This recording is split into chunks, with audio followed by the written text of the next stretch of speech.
Las urnas son para depositar esperanzas, no son para depositar odios. Luis Ignacio Lula da Silva.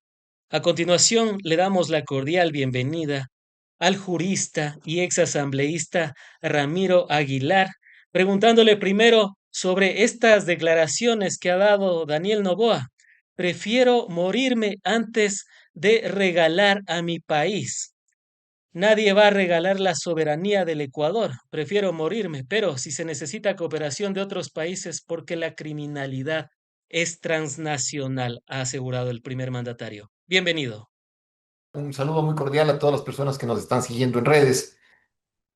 A ver, la primera pregunta, la pregunta de la base militar extranjera es impresentable. Esa que vote.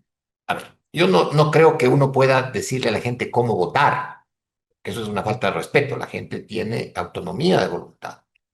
Pero sí puede aportar con un punto de vista respecto de cómo va a votar uno y en función de eso los demás abrir un debate.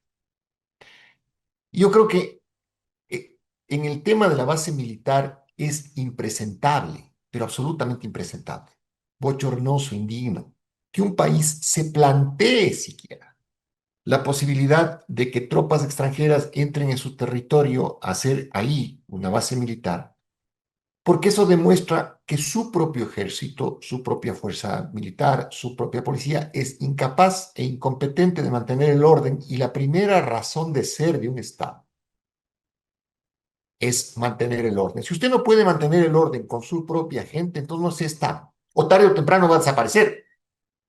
Tarde o temprano va a desaparecer. Porque no tiene las agallas, no tiene el valor, no tiene el coraje, no tiene la voluntad y la capacidad de defenderse a sí mismo. Entonces, yo votaría no por la primera pregunta. Ahora, en 10 años, en 20, en 30 o en 40, no cabe la posibilidad de que el Ecuador sea tan indigno de que vaya a mendigar la protección de tropas norteamericanas para que se instalen en territorio ecuatoriano, concretamente en Baltra, que es la opción más publicitada. Eso es indigno, es totalmente indigno. Es como que usted, he usado mucho esta comparación para que la gente lo entienda, es como que usted, siendo padre o madre de familia, incapaz de mantener la seguridad y el control de su familia, de su casa, permita que un tercero entre a su casa, ponga las reglas sobre sus hijos, ponga las reglas de convivencia, porque usted es incompetente e incapaz para mantener lo básico que es la seguridad de su familia. ¿Qué es la nación? La nación es una gran familia a la final. Y lo que estamos discutiendo es si los ecuatorianos estamos o no en condiciones de ser país y de tener la capacidad de protegernos. Fuera de lo práctico, ¿no? Lo práctico es que al Ecuador le cuesta entre Fuerzas Armadas y Policía más o menos unos 2.500 millones de dólares al año en gasto corriente el tenerlas ahí. Ahora, si no sirven, si no pues, son capaces de mantener por sí mismas la seguridad del Estado y tienen que ir a mendigar que otro venga a hacerlo, entonces usemos mejor esos 2.500 millones de dólares. Creo que ese es el punto y creo que sobre eso es lo que la gente debe ir pensando en la respuesta a la pregunta A de la consulta popular. En mi caso, no a rajatabla. ¿Y qué decir de esta frase que ha lanzado el primer mandatario? Prefiero morirme antes que regalar a mi país, pero que sí se necesita cooperación internacional para combatir a la criminalidad. Quizás no es contradictorio lo primero con lo segundo. Yo creo que lo primero es efectivamente dramático, ¿no? Ni él se va a morir ni nadie le va a matar. Y en el momento, hablar de la vida es algo muy serio, señor Pozo, muy serio. Totalmente. Yo desconfío del político que ofrenda muy rápido su vida en las palabras, porque otra cosa es luchar por la vida cuando uno tiene que hacerlo, por la vida Como propia cuando y Lucio dijo que prefería dejar la vida cuando era gobernante y luego lo vimos escapando en el helicóptero. Claro, es que es muy fácil. Regalar la vida en un discurso es fácil. Lo complicado es defenderla. Claro. Lo complicado es defenderla. Y lo complicado es además defender la vida de todos, la vida de toda la nación. Entonces, un discurso barato, muy barato, que busca además des- quitar el foco de atención. El foco de atención no es el narcotráfico. ¿Ustedes creen que desde Galápagos los americanos van a querer controlar las rutas del narcotráfico? No, eso no funciona así. Ellos quieren Galápagos, quieren Baltra por un tema geopolítico mundial, quieren el mismo control que tuvieron durante la Segunda Guerra Mundial hacia el Canal de Panamá y hacia las rutas de comercio en Centroamérica. Ese es todo el rollo, así. No hay que creer la tontería esta de que la base militar es la solución al tema del narcotráfico. Tan cierto es esto, pueden grabar esta entrevista. Puede ser que gane el sí, puede ser que los americanos tengan la base militar y en 2 años, si no resolvemos los problemas de fondo, los problemas que hacen que el Ecuador sea permeable al narcotráfico, entre ellos la propia corrupción del gobierno y de las autoridades de control.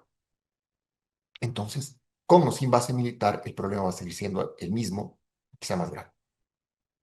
Uno de los discursos que ha profundizado el régimen de Daniel Noboa es precisamente eso, que las bases militares van a servir para combatir al crimen organizado, al narcotráfico y demás.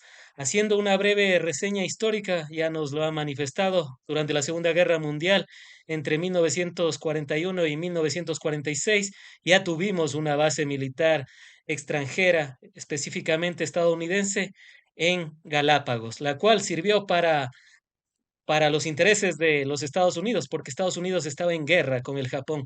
En estos momentos, partamos por lo último que le he manifestado, serviría para los conflictos a nivel geopolítico que tienen Estados Unidos, por ejemplo, con la China. Podría ser para esos fines que Estados Unidos podría poner una base militar en Galápagos. Sin duda, pues es un control de las rutas comerciales, un control, un eventual... Es más barato tener la base militar en la isla de Batra que tener portaaviones deambulando por el Pacífico. Claro. Ahora, lo triste de esto es que el Ecuador no pide nada a cambio. ¿Qué le dan los Estados Unidos a cambio al Ecuador? ¿Acaso los ecuatorianos vamos a entrar sin visa a los Estados Unidos? ¿Acaso vamos a dejar de pasar por ese oprobio de que estén agarraditos las carpetas en la fila de la embajada americana sudando frío para que el funcionario consular les dé una visa? Tengan o no tengan plata, es indiferente.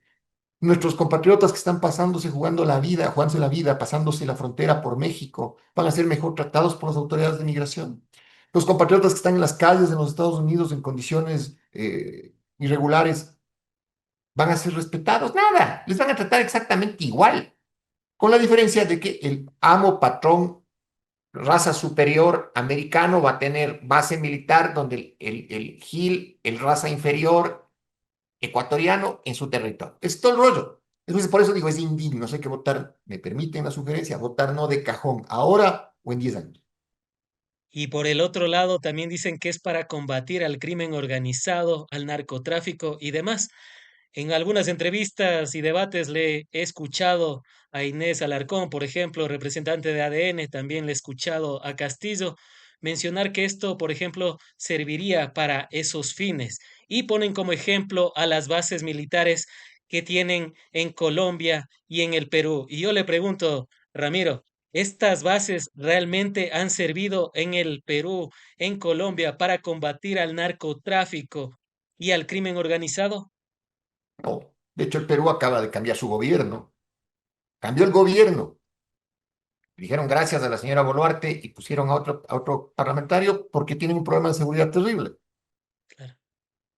Colombia tiene los mismos problemas de inseguridad. El tema aquí es que no alcanza, como no queremos ver la raíz del problema del narcotráfico, entonces estamos vendiendo el país a precio de gallina en paro. ¿Qué pasa con el narcotráfico? ¿Cuáles son las rutas del narcotráfico? Las rutas del narcotráfico básicamente no son a los Estados Unidos.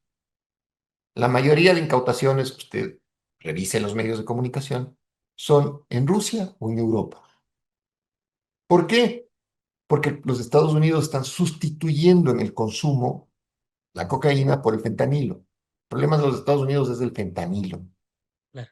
Y precisamente como está sobreestoqueada la coca, los carteles que producen coca están pagando el tráfico, la comercialización con cocaína. Y esa cocaína es la que se está vendiendo en el mercado interno y que es el residual de la que le sobra de mandar toneladas a Europa y a Rusia. ¿En qué va? básicamente por vía naviera y en embarques de banana. Ponga la base militar. Pongamos ese ejemplo. Ponga la base militar. ¿Qué va a hacer la base militar? Va a parar un contenedor con 4.000 contenedores en alta mar para ponerse a revisar uno por uno para ver dónde contaminaron en puerto la droga ecuatoriana para que llegue a Rusia o Europa. Eso va a pasar. Van a hundir el barco con 4.000 contenedores, eso no va a pasar. Lo que va a seguir haciendo quizás Estados Unidos sería bombardeando lanchas que hasta el día de hoy no han comprobado que hayan sido de alguno de estos carteles o que hayan llevado droga. Quizás eso es lo que se pretende. Mire, esto de la bombardeada de lanchas es una cosa que me hizo acuerdo. Deme un segundito, solo quiero confirmar el dato para dar la fuente exacta.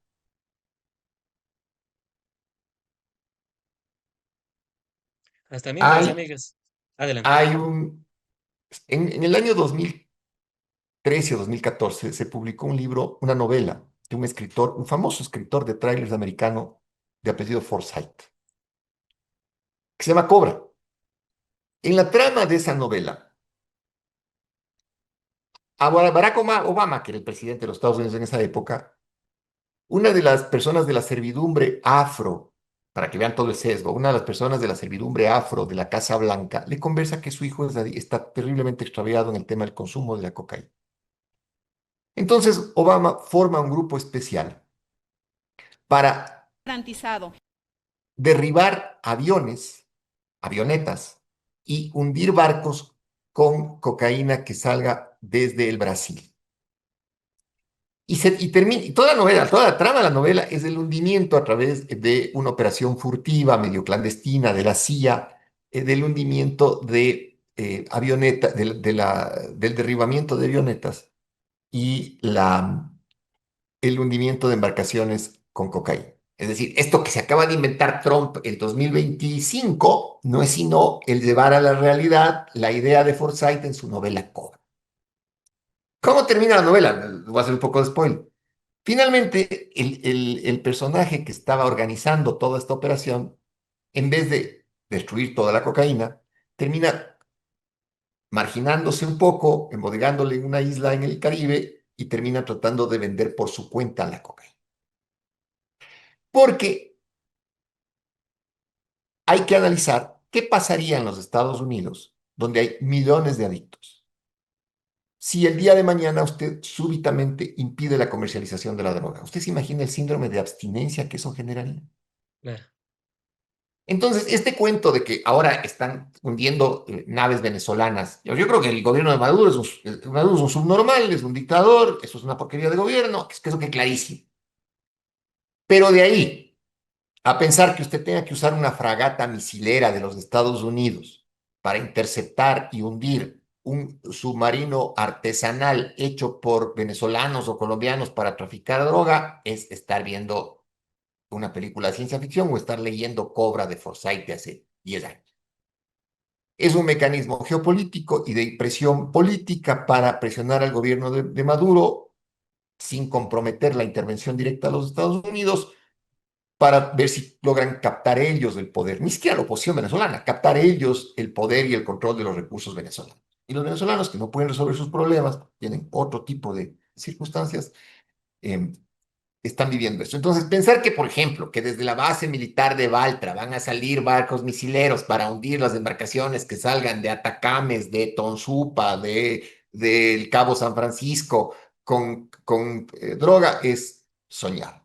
De hecho, veo que ayer en los medios estaba publicitado que han capturado toneladas de cocaína en Galápagos y en Santa Elena y con bombos y platillos traían las 30 toneladas de droga al Ecuador para destruir. Y decían, no, ahí está la inseguridad de los mares. Oigan, compadres, pero entonces, ¿para qué sirve la Marina de Ecuador?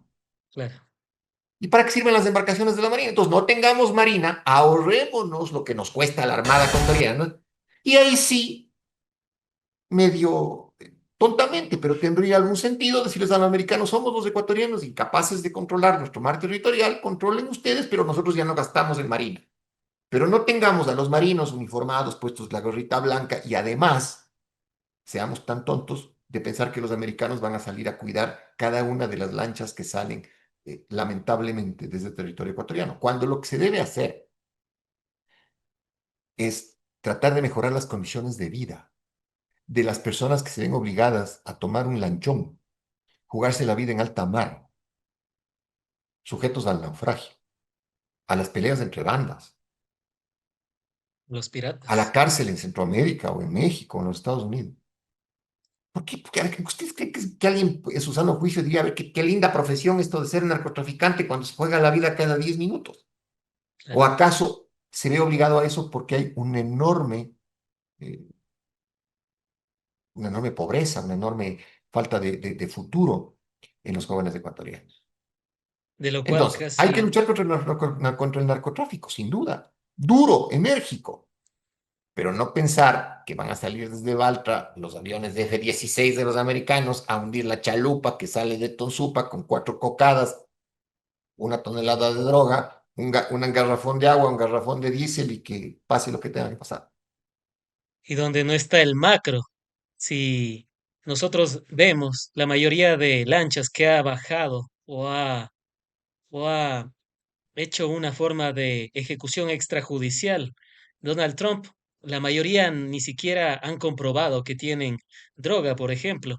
Y nada más como un dato, por el Mar Caribe a duras penas sale el 5% de la droga y por el Pacífico sale el 95%, como para tenerlo en cuenta, ¿no?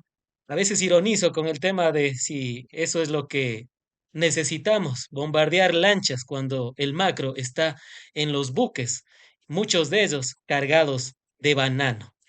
Ramiro, antes de pasar a la siguiente pregunta, Inés Alarcón en una entrevista dijo que la visita de la secretaria de Seguridad de Estados Unidos no era para instalar bases estadounidenses, sino que Homeland instala oficinas, principalmente migratorias.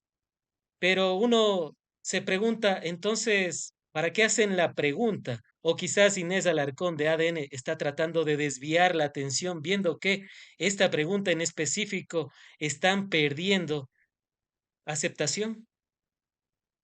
A ver, de lo que yo entiendo, lo que trata de decir la señora, es más, hay que tratar de interpretar lo que quieren decir. Claro, Lo que quiere decir la señora es que la Oficina de Seguridad Nacional de los Estados Unidos tiene que tener control, quiere tener control migratorio en Ecuador. exacto. Pero una cosa es tener oficinas de control migratorio y otra cosa es tener una base militar. Pues, o sea, el control migratorio no lo hace ni el avión F-16 ni la fragata que está acodada en el puerto, en el muelle. No, no, no. Son dos cosas distintas. Son dos cosas distintas. Y, y eso es tramposo, porque están queriendo desnaturalizar la pregunta que es sencilla. La pregunta es, oiga, ¿quiere usted una base militar extranjera en el Ecuador, sí o no? Y son tan sinvergüenzas que le ponen genérico, o sea, base extranjera. La verdad es que le quieren dar a los Estados Unidos, pero si usted permite la base extranjera, ¿quién pide que mañana ponga el Perú una base militar? ¿Quién pide que mañana ponga Colombia, China, Rusia, Uzbekistán una base militar? Porque lo que La la misma autorización que Venezuela, usted, votante, está dando es base extranjera. No le preguntaron. Los Estados Unidos es uno de los 150 y pico países que podrían poner la base. Por eso le digo, es indigno votar que sí en esa. ¿No quieren que los peruanos pongan base militar aquí en Guaquillas? Cuéntenme. O que Colombia nos ponga una base militar en Tulcán. ya se ¿Quieren eso? mencionó que Brasil podría poner una base militar en la Amazonía también. Fuera de que, a ver, la gente, créame que esto es una cosa de locos. A finales del siglo pasado, a finales del siglo XX, cuando las Fuerzas Armadas ecuatorianas tenían doctrina, ¿qué es la doctrina? La esencia, lo que yo pienso, lo que yo quiero ser. Había una doctrina que era compartida, curiosamente, por los 3 estados del Pacífico. Por los 4, por Colombia, por Ecuador, por Perú y por Chile. Porque viendo el mundo a 100 años, que no lo veremos ni usted ni yo, viendo el mundo a 100 años, si en América Latina Brasil tuviera que expandirse hacia alguna parte, ¿hacia dónde se expande? Hacia el Atlántico ya no puede. Entonces tiene que expandirse hacia el oeste, lo cual implica territorios de Colombia, de Perú, de Chile, para tener control del Pacífico. Claro. Porque puede ser que ahora Brasil suene muy chévere, muy bacán, está ahí gobernando Lula, pero en el fondo, cuando cualquier país, cualquier continente tenga que buscar o recursos naturales o eh, control geopolítico, lo va a hacer. La diferencia es que Colombia tiene fuerzas armadas, Perú tiene fuerzas armadas, Chile tiene fuerzas armadas y el Ecuador está mendigando que vengan los Estados Unidos a tratar de defenderles porque los marinos ecuatorianos solo sirven para tomarse fotos en el buque Escuela Guayas y salir uniformados impecables, impolutos de blanco. Ah, deben haber muy buenos marinos, sin duda deben haber, pero los que deben haber, créanme que no van a estar muy a gusto con esto de la base militar. Han sido las apreciaciones del jurista y exasambleísta Ramiro Aguilar. En esta primera parte,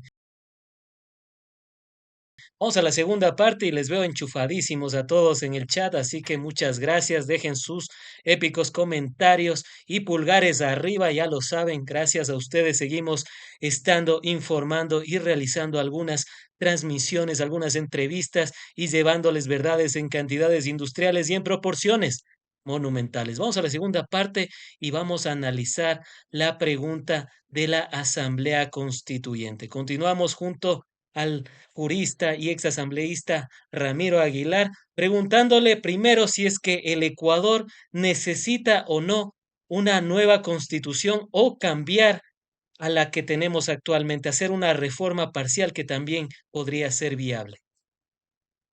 A ver, aquí hay que diferenciar lo que es el mecanismo de lo que es el producto final. El mecanismo se llama Asamblea Constituyente.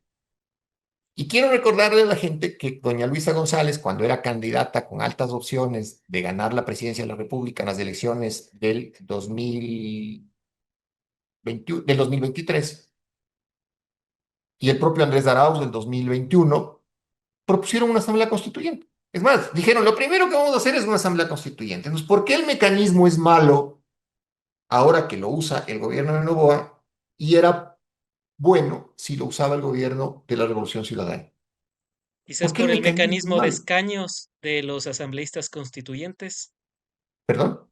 quizás por el mecanismo de escaño o de elección de los asambleístas constituyentes, donde en algunas provincias podrían solo tener un escaño. Sí, claro, pero la votación será finalmente progresismo versus neoliberalismo. O sea, si ganaba Lisa González, el progresismo habría tenido más votación y tenía mayoría en la asamblea. Olvídense de que la provincia del Cañar tenga dos, tenga tres, de que Bolívar tenga uno. No, no, no. Aquí es un tema de organización política. Entonces, la constituyente como mecanismo no es malo. Tan no es malo que si la señora González y Noboa terminan recurriendo a la constituyente, significa que la constituyente es un mecanismo que en este momento es necesario. Y yo creo que es necesario, porque hay que reformar ciertas cosas de la constitución. Lo que está mal es que no se le diga a la gente abiertamente qué se quiere reformar de la constitución. Eso está mal, porque se ha Sería como vendido un la cheque idea. en blanco. Sería como un Exacto, cheque en blanco que quiere exacto, Daniel Noboa. exacto. A ver, se ha vendido la idea. Si usted le pregunta a la gente, ¿por qué es mala la Constitución del 2008? La respuesta es porque es una constitución correísta. Y lamentablemente el correísmo se ha desprestigiado brutalmente en estos años y es un sinónimo en en el pensamiento de la gente no militante de corrupción y de narcotráfico. No digo que lo sea, digo que ha habido un trabajo de asesinato de la reputación de una organización política que ha logrado que en la generalidad de los ecuatorianos el correísmo sea sinónimo de narcotráfico y de corrupción. Y están Por eso es queriendo que meterle la existe, puntilla por eso es que existe cerca de un 20% de anticorreísmo en el Ecuador. feroz.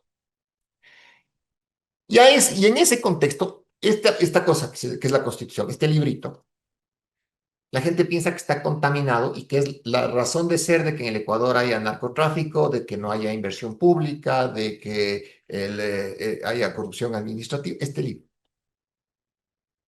Y es verdad lo Y que ellos resulta que dicen. este libro, que es la Constitución, no tiene, no hay, aquí no hay una contaminación normativa. O sea, usted no puede decirme tal artículo de la Constitución beneficia el narcotráfico, porque no hay. Tal artículo de la Constitución impide la inversión pública, porque no hay. O la Este inversión librito privada, que está aquí, ¿m? la inversión privada más bien. La inversión privada, correcto. Este librito que está aquí se ha contaminado políticamente. Entonces, uno piensa que este libro chorrea correísmo. ¿Me explico? Y frente a eso, es muy probable que este mensaje del gobierno de que hay que hacer una nueva constitución termine calando en la voluntad del electorado. El tema aquí es cómo quiere usted que se haga esa nueva constitución. ¿Quiere que esa constitución sea producto de un debate plural, democrático, abierto, que refleje todas las formas de pensar que tiene el Ecuador? ¿O quiere que sea una especie de manual de uso del gobierno neoliberal de Novoa o de cualquier gobierno neoliberal? Si usted quiere que esto sea un manual de uso, entonces tendría sentido, por ejemplo, que el gobierno candidatice a una persona como la señora Diana Salazar, a que a ningún ecuatoriano se le ocurriría que tiene la aptitud para crear una ley. Una persona que gana un concurso para fiscal con 10 sobre 20 no va a ser pues la jurista más idónea, más competente, mejor formada para elaborar una constitución. Y que cometió Pero ¿para qué sirve la señora impericia Salazar? y que Perdón. cometió impericia para graduarse de la universidad. Impericia Además que comprendida pone en como tela de duda, torpeza. exacto. Además que pone en tela de duda la autoría de su trabajo de titulación. Pero, a ver, ¿pero para qué sí sirve la señora Salazar? Para que si el proyecto llega hecho a la Asamblea y que le tengan a la Asamblea Constituyente con tipos como Castillo, como me dijo que era la otra señora, Inés Alarcón, la señora Alarcón, que vayan a hacer sus discursos histriónicos, pues tienen Camila discutiendo León, ahí durante 8 meses y el gobierno llega y presenta un librito y dice, a ver, señores, esta es la Constitución, voten. Ese es el riesgo. Entonces, las personas como yo, que creemos que debe haber una reforma constitucional entre las cuales, ¿por qué? Para que se creen elecciones legislativas de medio periodo, fundamental. Para que se elimine el Consejo de Participación Ciudadana, para que se elimine el Tribunal Contencioso Electoral, que es un mecanismo golpista. Creemos que es necesaria una constituyente, pero en la medida en la que esa constituyente sea real. Pero si la constituyente es un circo, como el circo que tenemos en la Asamblea ahora, en donde los asambleístas les digan a los asesores, ven y revises el proyecto de ley porque ya me van a decir cómo votar. claro, Entonces, ¿para qué quiero una constituyente? Ahora, tampoco el todo no es bueno. Ese negacionismo apocalíptico. ¿Por qué? Porque si gana el sí, ¿con qué cara voy a ir yo, que soy progresista, que quiero ir a defender los derechos ya ganados de la Constitución del 2008, a poner mis candidatos a la constituyente, cuando la gente va a decir, "Oiga, pero defínase, usted no dijo que no"? Entonces, yo creo que hay que ir a punto intermedio, un punto donde la gente reflexione el voto. Por último, vote sí o vote no, como quiera, pero que sea producto de una reflexión. No bajo la ficción de que esta es una constitución correísta, porque ningún texto normativo, salvo que sea grotesco, salvo que sea grotesco, y la constitución del 2008 no es grotesca, porque si fuera grotesca alguien le diría el artículo 3, el artículo 5, el artículo 8, el artículo 10, el artículo 30. Ningún texto normativo merece una contaminación tan paupérrima como esta que están diciendo de que la constitución es la culpa del narco, tiene la culpa del narcotráfico. ¿Cómo este libro puede tener la culpa del narcotráfico?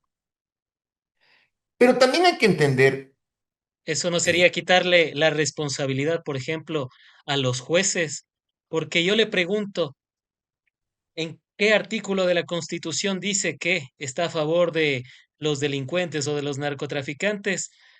Probablemente me va a decir en ninguno. Pero no sé, no es responsabilidad de los jueces y se le está quitando responsabilidad a los jueces y que en caso de una nueva eventual constitución, igual no sería problema tanto de la nueva constitución, no, sino que sería el mismo problema de los jueces. Pero por supuesto, o sea, mientras el Consejo de la Judicatura venda las judicaturas, venda. Venda a ser juez, venda a ser secretario, venda a ser fiscal. Mientras vendan las judicaturas, ¿qué les importa a los que compran la judicatura qué constitución está vigente? Claro, Si les cobran $80,000 por notaría, $80,000 por juzgado, ¿qué es lo primero que van a hacer? Ir a recuperar lo que gastaron, pues. claro. Entonces, el problema no está en la ley, el problema está en que no sean corrompidos los del Consejo de la Judicatura. Y eso no lo va a prever ni esta constitución, ni una nueva constitución, ni nada. Exacto, exacto, porque no se ve la raíz del problema. Perfecto. No se ve la raíz del problema. Y esta propuesta que lanzó Daniel Noboa, no sé si fue un lapsus brutus. Sabemos que no sabe hablar bien y a veces no se trata de hacer entender o quizás no puede canalizar bien las ideas, pero esta idea de que incluso utilizar ChatGPT para que pueda redactar la constituyente o una nueva carta magna, ¿qué opinión le merece? ¿Qué le puedo decir? A ver, déjeme ser. Déjeme analizar tomando en serio lo que dice Nova. Todos los asambleístas están usando inteligencia artificial. Ahorita. Claro, por Los eso. jueces están usando inteligencia artificial. Es más, sería absurdo no hacerlo, porque es una herramienta que va a estar ahí y cada vez mejor. Pero es la herramienta. Volvemos al tema. El problema no es el martillo, sino la mano del carpintero. Pues si el carpintero coge el martillo y le da de martillazos al compañero, no es lo el mal no está en el martillo. eh, Es una herramienta. Yo soy un fan de la inteligencia artificial. Me encanta. Me encanta. Y sería tonto no usarla. Tampoco podemos pensar que va a haber un gato que le ponga una orden a la inteligencia artificial y le diga, redáctame una constitución para el Ecuador, que podría hacerlo. Y la inteligencia artificial podría darle un producto, sin duda. Y ya, ¿para qué nos evitamos el problema? Pero eso también sería interesante desde el otro punto de vista. ¿Para qué diablos quiere un presidente? ¿Para qué sirve si los ministros podrían consultar sus instrucciones a una inteligencia artificial? Entonces, claro. a ver, un poco en broma, un poco en serio, pero otra vez estamos perdiéndonos en la profundidad de la noche, en la oscuridad de la noche, y no estamos buscando el camino. El Y, den- camino y dentro de ese es, camino, ¿cuál podría ser la propuesta de Novoa? Sabemos que él dice, confíen en mí ahora y luego les diré para qué, como cuando uno va a firmar un documento, pero está en blanco. Después vamos a saber para qué. En ese sentido, ¿cuál podría ser el fin de esta nueva constituyente? Quizás desde el ámbito de Novoa, partamos por ahí. Quizás sería para poder cumplir lo que no pudo en su anterior consulta popular que él mismo realizó, donde 7 preguntas ganó, pero 2 al parecer eran las primordiales, y me refiero al arbitraje internacional, donde el Ecuador ha perdido más de 3.000 millones de dólares y que el pueblo ecuatoriano le dijo que no, y también al tema del trabajo por horas, y también le añadiría a estas 2 preguntas el tema de los recursos naturales y los sectores estratégicos, quizás abrir esa puerta para la privatización, por ejemplo, de la refinería de Esmeraldas, por ejemplo, del campo Sacha, por ejemplo, de las hidroeléctricas. sí, de hecho, lo que quieren es una constitución neoliberal, una constitución que les permita hacer todo lo que usted dice. Pero tampoco hay que pensar que el pueblo ecuatoriano es tonto. O sea, a mí cuando la gente me dice, hay que votar todo no. No, no, no, no, hay que reducir el número de asambleístas, por Dios, eso es básico. Hay que quitarles el financiamiento a los dos movimientos. Usted, señor Pozo, ¿sabe dónde queda la sede del movimiento Amigo, por ejemplo? O sea, si usted y yo juntos nos vamos ahorita y le digo, "Vea, vámonos a ver dónde queda la sede del grupo Amigo". No, no damos. Vamos a ver la escuela política del grupo Reto, porque para eso les da plata al Estado. Guay. Vamos a ver la Escuela de Formación Política de Sociedad Patriótica. No hay, es más, el pobre don Lucio que está ahí problemado porque no sabe cómo justificar cómo usó el billullo que le dieron por el tema del partido. Entonces eso hay que quitar. Eso hay que votar sí. El todo no es una locura, es pensar que el ecuatoriano es tonto. Y la constituyente, como le digo, yo pienso que sí, pero hay dos momentos previos. Primero, ver si la gente quiere la constituyente. Luego los candidatos. Y no va a traer marcianos para ser constituyentes. O sea, hay que tratar de encontrar gente representativa desde el punto de vista de la posibilidad de redactar una constitución. Y luego, ver si el pueblo la quiere. Miren, Chile, es que pasa que aquí no se mencionan los ejemplos fallidos de la izquierda. Veamos qué pasó en Venezuela primero. En Venezuela la oposición le ganó a Maduro la Asamblea Nacional. ¿Cuál fue el mecanismo político de Maduro para evitar que la Asamblea Nacional controle el Parlamento? Se inventó una Asamblea Constituyente. Maduro. Y convocó a una constituyente y la constituyente se quedó en funciones y les dijeron a los de la oposición, vayan con Dios. En Chile, que es un país con mucha más institucionalidad que Venezuela, convocaron a una constituyente para cambiar la constitución de Pinochet. ¿Quién lo hizo? El presidente Boric, de izquierda. Trabajaron todo el proceso constituyente, sometieron la votación y el pueblo chileno les dijo, no, no queremos, no nos gusta esa constitución que ustedes hicieron. Todo proceso constituyente es un salto al vacío. Entonces, bien podría ocurrir que después el proyecto constitucional de Noboa, si es un manual de uso del neoliberalismo, el Ecuador le diga, no, no quiero. Fin del cuento.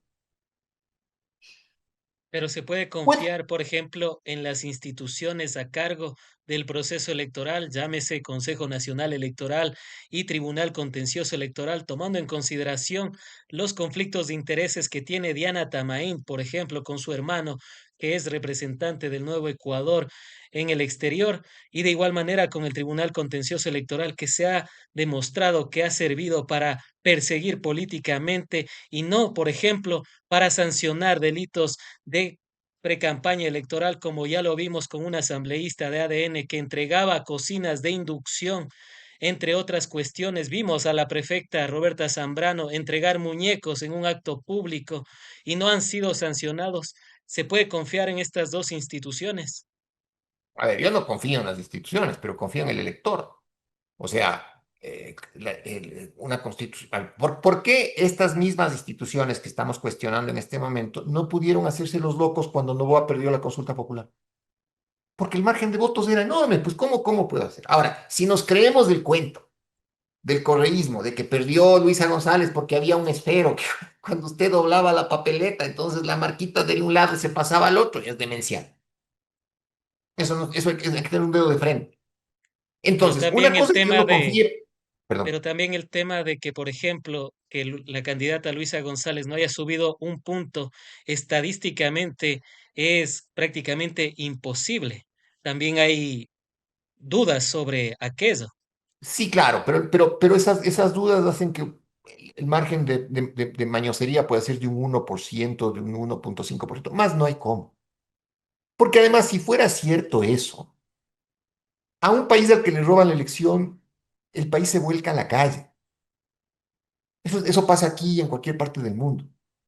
Si hay una diferencia de 4 o 5 puntos, perdonen, pero la gente sale. Aquí no salió nadie porque era más o menos lo que tenía que pasar. Ahora, yo no confío en el CNE, pero sí confío en la gente. Sí, por eso le digo, la gente ya le dijo no a Novoa y a Lazo, porque aquí se hace una consulta popular cada año. Confío en la gente. Claro. Lo que debemos procurar hacer es tener legitimidad en el discurso político. O sea, no pretender que la gente, a ver, que la gente sea tonta, ¿no? Si no, no ve, es que no confío cómo vas a votar después en la Constitución. No, Dios, o sea, hay que ir madurando, porque algo habrá aprendido el elector ecuatoriano después de votar 2 veces al año. Acabamos de votar en febrero, primera vuelta, en abril, segunda vuelta. Vamos a la tercera votación en un año. Pues algo habrá aprendido el Ecuador. Pero, ojo, Pero se podría decir que tenemos. algo ha aprendido, y le pregunto con este ejemplo súper pragmático. 14 horas de apagones durante el régimen de el Nuevo Ecuador, cuando Daniel Noboa dijo que iba a solucionar aquello. El pueblo o el país en general aprendió de esa dura lección o de ese duro momento que vivimos. A ver, yo creo que fue un momento que dolió, pero nos pasó lo mismo que le acaba de pasar a la Argentina en las elecciones de medio periodo de Milei. Milei es un tipo despreciable, impresentable, un payaso, una porquería de tipo, claro. que además ha empobrecido a la sociedad argentina muchísimo. ¿Por qué gana las legislativas? Porque la sensación de que el kirchnerismo es corrompido es muy alta. Entonces, el kirchnerismo tiene, igual que el correísmo en el Ecuador, asesinada su reputación. Entonces, la gente en la Argentina dijo, vean, por último que se quede este payaso que ha traído 40.000 millones de dólares de asistencia del Tesoro americano, a que regresen los kirchneristas. No el peronismo, porque hay que diferenciar también ahí, a que regrese el kirchnerismo. Y en el Ecuador, lamentablemente, se está jugando con la misma simbología. Por eso es que por la foto terrible del expresidente Glass entrando ayer a la cárcel del encuentro. ¿Por qué ponen esa foto? Glass es peligroso, maneja una banda de narcotraficantes desde el Chapo Guzmán, es un político, voy a simplificar el caso al máximo para el tema, es un político corrupto, como fue Fernando Collor de Mello, como han sido todos los últimos presidentes del Perú que han estado presos, eh, Ollantumala, PPK, Vizcarra, la propia Keiko Fujimori que era candidata. ¿Y por qué la imagen de Glass? Porque tienen que consumar y terminar de asesinar la reputación del correísmo para asegurarse de que la gente prefiera la locura del neoliberalismo, los apagones de 18 horas, porque además les mienten y les dicen los apagones de 18 horas son porque los correístas sabotearon la presa y la gente les cree, porque se robaron las tuercas de la sala de control de Coca-Cola Sinclair y la gente les cree. La pregunta es ¿por qué les cree? Les cree Es porque están asesinados la reputación. Puede decir que fueron los culpables de que se vaya el agua de Marte y les creen. justo a ese punto es al que quería llegar. Que la gente lastimosamente se cree estos discursos que son en contra de su propio beneficio. Ya que tocamos el tema de Jorge Glass, ¿usted qué opina de esa forma de hacer política? Y más allá de si se piensa o no que sea o no corrupto, porque he revisado su caso y que le hayan sentenciado por no haber firmado, sin haber firmado un solo contrato, pues bueno, ya sabemos el nivel de justicia que tenemos en el país. Y de igual manera, como diría Cristian Zurita, él ha estado preso fruto de las circunstancias. Esto es lo que se ve y se va a seguir sintiendo por parte del régimen del Nuevo Ecuador, un odio desmedido en contra de una corriente política, lo cual va a desviar siempre la atención de resolver los problemas que tiene el país. Siempre, siempre, siempre, siempre, siempre. Y no solamente es un tema del Ecuador. Tomemos los ejemplos de la región. En Perú, el odio al fujimorismo es tan brutal que han puesto del presidente a Castillo, que era un hombre abiertamente incompetente. Que le dejaron a la señora Boluarte, que era su binomio, abiertamente incompetente. Que acaban de poner a un señor ahí, no recuerdo ni el nombre, abiertamente incompetente, por el odio Claro. al fujimorismo. Con los mismos ministros de Boluarte, Eh, por ejemplo. Claro. Exactamente. Y pasa en América, pasa en el mundo, a ver, no creo que solamente en América Latina, en el mundo. El, en Colombia el odio a Petro es tan brutal que todo el tiempo hay una sensación de golpismo. Claro. En Argentina el odio al kirchnerismo lo he mencionado ya. Entonces, la bronca que tienen en Venezuela, ni se diga, pues Venezuela es un país que está paralizado completamente porque hay un odio entre chavismo y antichavismo que impide que una economía terriblemente grande, que un país muy rico, florezca porque es el cautivo de los intereses de los privilegios de los chavistas, de los privilegios de los antichavistas, porque en el fondo Y de los Estados no hay Unidos una también, discusión política, hay una por el discusión de bloqueo quién defiende económico. los privilegios, perdón. Y de los Estados Unidos también, porque Y están, obviamente, obvio, los Estados Unidos no están en América Latina para defender nada, no son los paladines de la democracia. O sea, tan no son los paladines de la democracia que tienen un serio problema con un tipo como Trump en la Casa Blanca. No, no, no. Ellos están para defender intereses y así debe ser. Porque un país no tiene por qué ir a defender a otro. Pues eso es un tema de defender mis propios intereses. Hay una, me parece que es en la película Érase una vez en Hollywood, bueno, donde uno de los personajes que hace, el personaje que hace Brad Pitt conversa en un bar y tiene una frase que es lindísima. Ojo, es una película hecha en Hollywood, no es una película. soviética, es una película hecha en Hollywood. Y el personaje que hace Brad Pitt dice, no sé si es el que hace Brad Pitt o el que hace Leonardo DiCaprio, pero uno de los dos personajes dice, América no es un país, es una empresa, es un negocio. Y es lo que estamos viendo. O sea, finalmente el enloquecimiento de Trump con los aranceles es un tema de negocios. El Claro. hecho de que su propia fortuna personal haya subido una brutalidad es un tema de corrupción y de negocios. No tiene por qué los Estados Unidos ser distinto al resto del mundo. Ahora, los ecuatorianos, simplones como somos a veces, pensamos que la panacea es de los Estados Unidos. Ya sobre la simpleza no hay nada que hacer.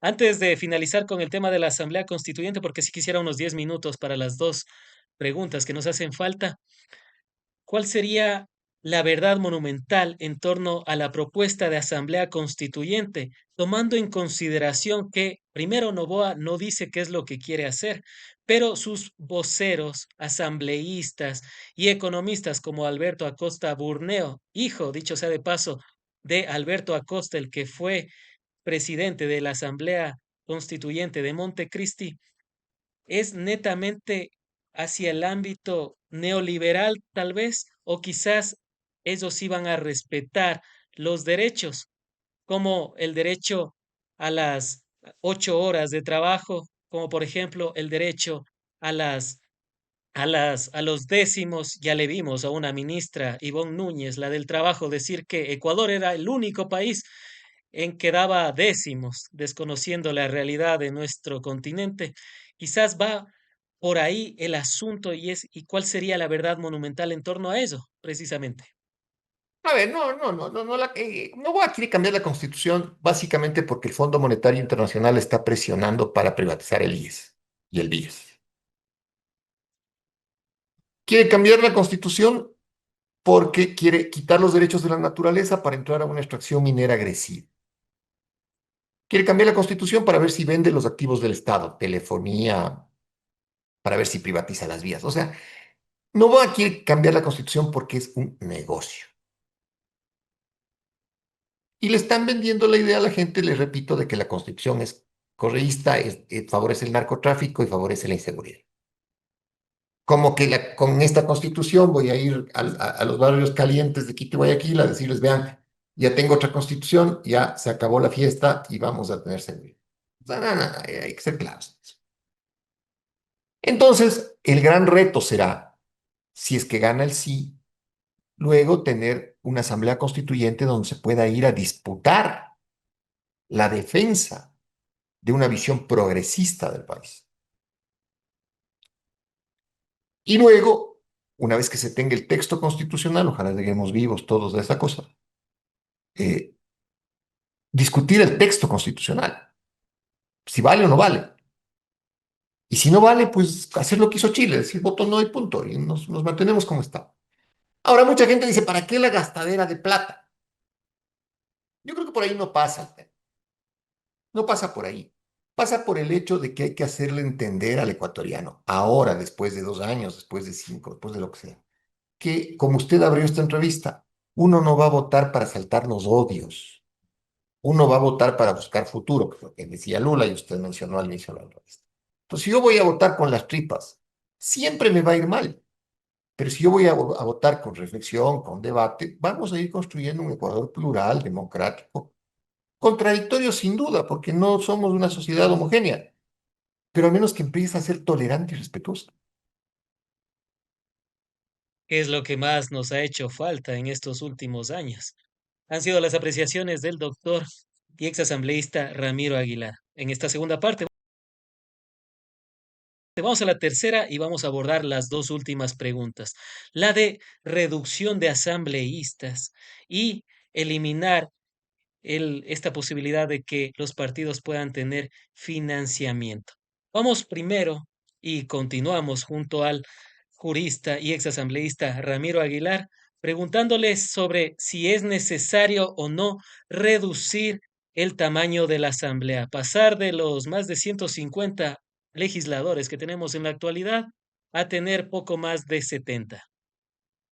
Sí, sí, sí, sin duda. ¿Por qué? Sin duda. Hay votos sí, igual, cerrados los ojos. Más de la mitad de los que están ahí son unos vagos. Más de la mitad. De oposición y gobierno. pero garantizaría la reducción de los asambleístas, mejorar la calidad de la legislatura. Yo creo que sí, pero tiene que ir de la mano con la incorporación de la elección de medio periodo. O sea, que los asambleístas provinciales duren 2 años. Esa es la mejor forma de auditar su trabajo. No las rendiciones de cuentas tontas de esas que se hacen con bizcochos y vino de cartón. No, no, no. Si el asambleísta provincial tiene que someterse a la auditoría de su electorado cada 2 años, créame que va a ser difícil que se cambie de camiseta. Se cambia de camiseta ahora porque tiene garantizada la curul 4. Va a ser difícil que cambie su posición ideológica y va a tener una mayor vinculación con territorio. Claro, pero eso no está considerado en el anexo, por ejemplo. Sería Sí, una pero va propuesta a a tener que futuro. hacerse. Pero va a tener que hacerse porque ese es el trabajo de la constituyente. O sea, por eso es que hay que ir, le decía yo, a ver, no es todo sí o todo no. En la constituyente hay que ir a pelear eso, definitivamente. Ahora, ¿qué nos Y en el tema, garantiza? Dígame. en el tema de reducir los asambleístas, pero no se le quitaría, por ejemplo, a las provincias pequeñas la representatividad, ¿Por qué? O sea, una porque hay provincia, provincias que tienen 4 asambleístas y quedarían tan solo con una. sí, claro, pero en una asamblea más corta donde ese voto va a tener la misma significación y la misma importancia. Ahora, ¿qué es lo que queremos decir en el fondo? Queremos decir, a ver, dejemos al menos dos para que uno vaya de un partido político y otro vaya del otro. Es más o menos así como la gente en la Constitución dice, a ver, ¿por qué quiero cambiar la Constitución? Porque es correísta. Yo creo que, y es a donde quería llegar, puede usted tener 30 asambleístas o tener 200. Esos asambleístas salen de la matriz de la sociedad. Y si la matriz de la sociedad está enferma, como efectivamente está enferma la matriz de la sociedad ecuatoriana, entonces va a tener usted un mal resultado, va a tener una mala integración de la asamblea. Pero también seamos justos, si no toda la asamblea es mala, o sea, no hay 157 castillos, pues. No, no hay un castillo. Pero si usted reduce el número de asambleístas, la posibilidad de que esos castillos lleguen a la asamblea es menor, porque los partidos se van a ver en la necesidad de poner su mejor cuadro en la provincia y para poder ganar. Y segundo, va a tener una razón de ser el asambleísta nacional, porque en la práctica, yo fui asambleísta nacional en el periodo 2013-2017. No hay ninguna diferencia con asambleísta provincial. Entonces, ¿para qué tiene hasta el nombre? Pongan asambleístas y punto. La diferencia, la razón de ser de los asambleístas nacionales, de los diputados nacionales, desde el 78 era justo la elección de medio periodo. Es decir, que los asambleístas nacionales duren 4 años, una especie de investidura senatorial, si usted quiere, y que los provinciales, como en los Estados Unidos, en la Cámara de Representantes, peleen la curul cada 2 años. Y es bueno, porque además del gobierno se ve obligado a ser plebiscitado cada 2 años. Y perderíamos esta costumbre desagradable de ir a votar consultas populares tontas cada año para mantener campaña electoral vigente. Yo creo que es bueno, yo votaré sí ahí, creo que se debe reducir el número de asambleístas, pero sin pensar. Santiago Basabe decía que reducir asambleístas empeorará aún más el desempeño de la Asamblea Nacional. ¿No cree que en vez de mejorarla, reduciría y empeoraría el desempeño de la Asamblea? No, en absoluto, en absoluto. O sea, mire, yo estaba en la asamblea. Yo he visto cómo en una comisión como la del régimen económico, por ejemplo, éramos 4 gatos los que estábamos discutiendo la ley y el presupuesto, y habían un montón de gentes que estaban chateando, viendo el celular. Hay un asambleísta en particular que además, no lo voy a mencionar por un tema de que no hay igualdad de armas, él no está aquí para refutarme, pero es un gato que en todos los discursos del pleno hablaba. Nunca presentó una observación por escrito a un proyecto de ley. Nunca. Era un redomado vago que le gustaba el discurso del pleno para que le tomen la foto y salga en esos espacios chiquitos que tienen los noticieros para la Asamblea Nacional. Yo he oído en una sesión del Pleno discutiendo temas migratorios que un asambleísta, también voy a omitir el nombre, empezó el discurso con una frase de Carl Sagan, del astrónomo. somos polvo de las estrellas. Yo. Entonces, yo he visto cómo Pero, asambleístas de provincia, lamentablemente, ni piensan en su provincia, solo presentan la resolución pidiendo que el día de la fundación de la ciudad, de la que se incluya en el calendario. Por eso es que en el calendario ecuatoriano hay más días festivos que días reales de calendario.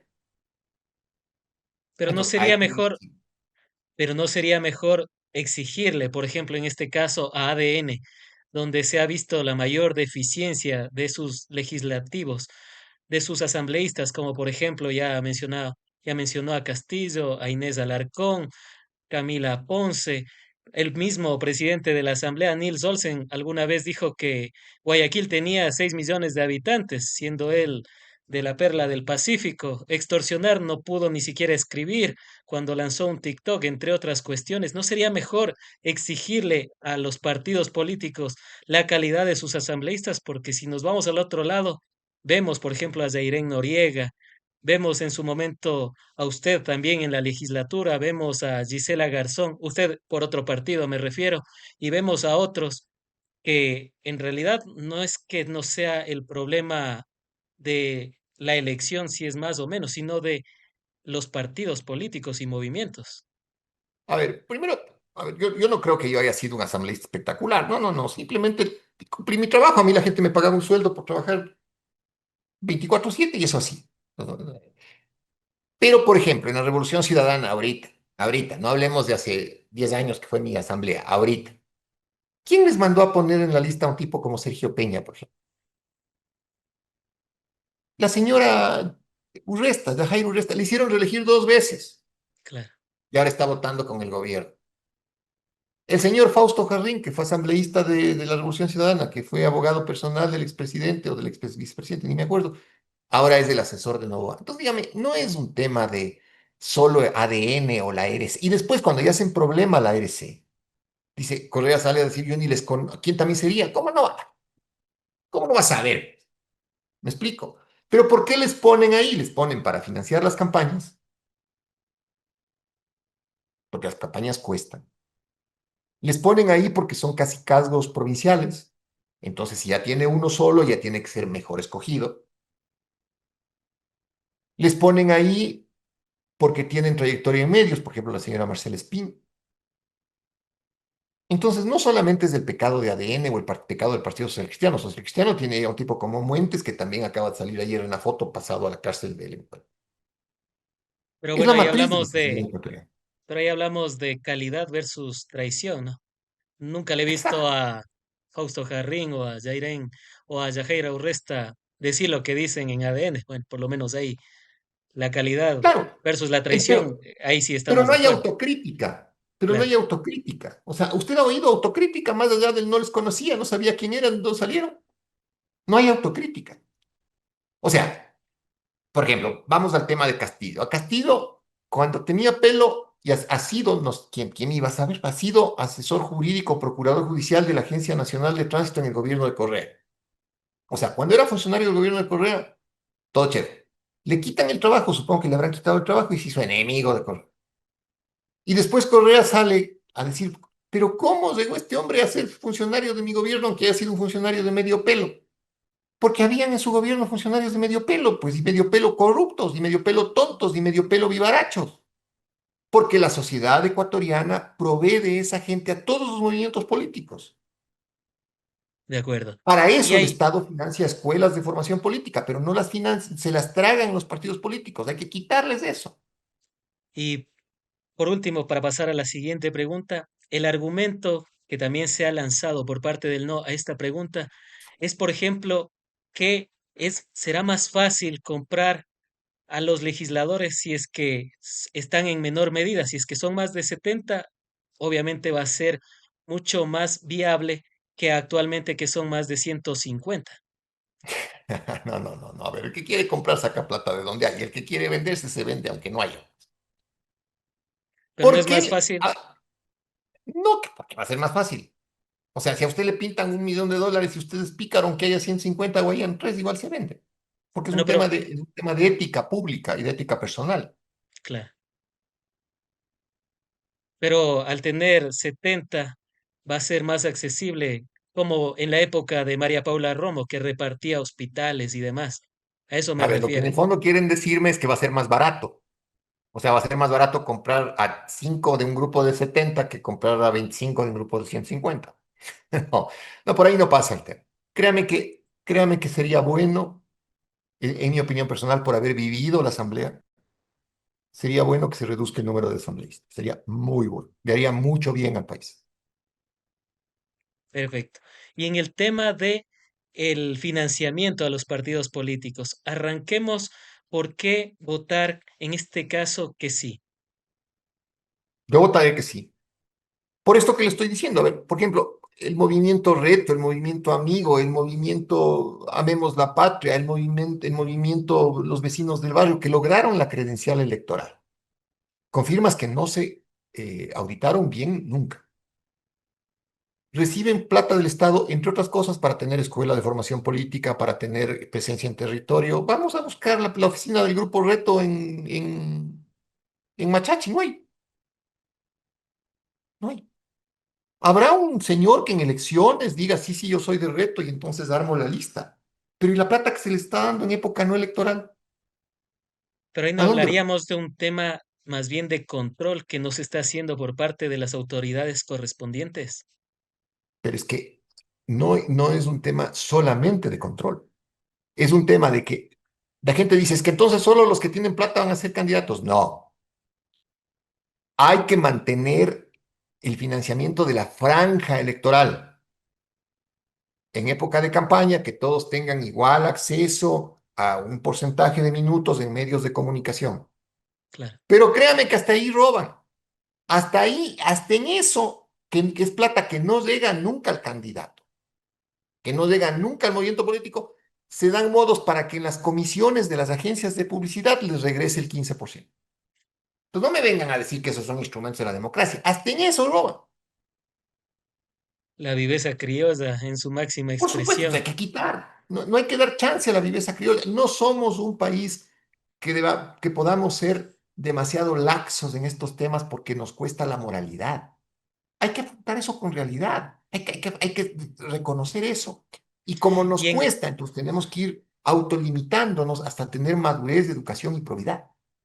y en el caso, por ejemplo, de los partidos y movimientos que sí tienen todas estas estructuras a lo largo y ancho del país o también en las provincias, porque también hay los movimientos y partidos provinciales, no se les estaría cayendo a ellos también por culpa de otros que no hacen o invierten tal y como se debería en torno al presupuesto que da el CNE. No, no, y le voy a poner un ejemplo sencillo. Sencillo, me va a entender enseguida la gente. ¿Cuántas iglesias evangélicas hay en el Ecuador? Ya deben haber mil. ¿Cómo se financian esas iglesias? ¿Con plata del Estado? Cero. Se financian con plata de los feligreses. Ay, por Dios, yo sí creo en Quito, toda la ciudad. O sea, no es hay unos templos del templo de los hijos de los últimos 25 minutos de Cristo. Claro, La Iglesia Universal de la Magdalena, la Iglesia Pentecostal del Cinto, y tienen unas estructuras enormes. ¿De dónde sale ese financiamiento? No es que el pastor pone el billete, ni el Estado pone el billete, ponen los feligreses, porque hay convicción, porque hay creencia, porque hay fe, porque creen en lo que están haciendo. ¿Por qué no pasar esa misma fe, esa misma convicción, esa misma fidelidad a un movimiento político que es incluso igual de importante? Porque es la conducción de la sociedad. O pero sea, ¿por qué? ahí recuerdo lo que decía Andrés Arauz, secretario de la Revolución Ciudadana, que incluso ya tienen impedimentos para pedir a sus propios legisladores el aporte, porque si no les podrían caer en algunas infracciones, decía. Algo similar a esto de los diezmos. Recuerdo, esa entrevista fue hace 2 años, pero recuerdo que él decía aquello, que ya incluso a sus propias autoridades no les pueden solicitar el aporte. A ver, pero la consulta dice que los partidos se financian con los aportes de sus militantes. militantes y simpatizantes. Militantes. Ahora, lo que es ilegal es que yo dé un puesto público y como premio a ese puesto público, el 10% vaya al partido político. Lo No, que es legal es que si a mí me da la gana, yo le doy al pastor de la iglesia de los últimos 25 minutos de Cristo o le doy al partido político Amemos la Patria. Es perfectamente legal. Yo con mi dinero puedo hacer lo que me dé la gana. Lo que claro, es ilegal es que yo ponga como condición para ejercer un cargo público que me den un porcentaje del salario. Y claro, que me den pero, un porcentaje, eso es ilegal. claro, pero Andrés mencionaba que simplemente el solicitar el aporte, o sea, si uno va y solicita a los militantes, como los de las iglesias, ¿no? Solicito a los feligreses que den X cantidad. Algo similar decía Andrés, o No, sea, no, no, no, no. solicitar voluntariamente. Voluntario, pero por supuesto. Pero además, otro ejemplo que es clarísimo. Eligen un asambleísta. ¿Saben qué es lo primero que le van a pedir al asambleísta? El trofeo para el campeonato interno del fútbol del barrio donde lo votaron. Eso es religioso. Usted gana la curul y lo primero que hacen en 24 horas es irle a pedir la banda de la reina y el trofeo para el equipo. Pensando Claro. que se ganó la lotería siendo asambleísta. Y en realidad el asambleísta vive de su salario. Por eso yo no creo, jamás creeré en los funcionarios públicos que dicen yo dono mi sueldo. Porque eso es indigno, porque la contraprestación del trabajo es el salario. Claro. Y una persona honesta vive de su salario. Cuando usted dice dono mi salario, es que usted está tomando el servicio público como una cosa de menor jerarquía, tipo Milei en la Argentina, tipo Trump. Claro, si sus negocios son multimillonarios, no, el sueldo es pendejadas. Pero la primera cosa que hacen con una persona que le eligen asambleísta es ir a pedirle banda para la reina y trofeo para el campeonato de fútbol, pensando que se ganó la lotería. Entonces hay una cultura en el Ecuador, en el votante, de que ser asambleísta es como ganarse la lotería. Y créame que no es. Créame que no es. Es un trabajo muy jodido y que además supone un enorme sacrificio cuando se hace bien. Antes de finalizar, ¿cuál sería la verdad monumental tras estas dos últimas preguntas y una conclusión de todo lo que va a ser este domingo 16 de noviembre y qué debemos esperar las y los ecuatorianos desde el punto de vista de Ramiro Aguilar? A ver, yo creo que la gran verdad es que hay una crisis del sistema político, porque si no, no estaríamos discutiendo ni la reducción de asambleístas ni la reducción del financiamiento de los partidos políticos. O sea, los ecuatorianos sentimos que de alguna manera los políticos nos roban. La verdad que no le alcancé a contestar, si me fuera la batería respecto a la constituyente, es que se ha trabajado tanto en el desprestigio del correísmo que se terminó contaminando y desprestigiando un texto normativo, la Constitución. Y la verdad verdadera, si usted quiere, la expresarán los ecuatorianos en las urnas del próximo domingo. Ahí sabremos si efectivamente todas estas discusiones tuvieron sentido o no. Y yo creo mucho en la democracia. Creo mucho en en la cordura del elector. Entonces, la verdad verdadera es que siempre será mejor que se vote a que se imponga. Y que el elector ecuatoriano va convencido que la actividad política en Ecuador es una cueva de ladrones y no está muy lejos de la realidad. Han sido las apreciaciones del jurista y ex asambleísta Ramiro Aguilar, a quien como siempre agradecemos por haber estado en el programa, seguros de contar con su participación en futuros análisis, diálogos y debates de la coyuntura nacional. Un abrazo, muchas gracias.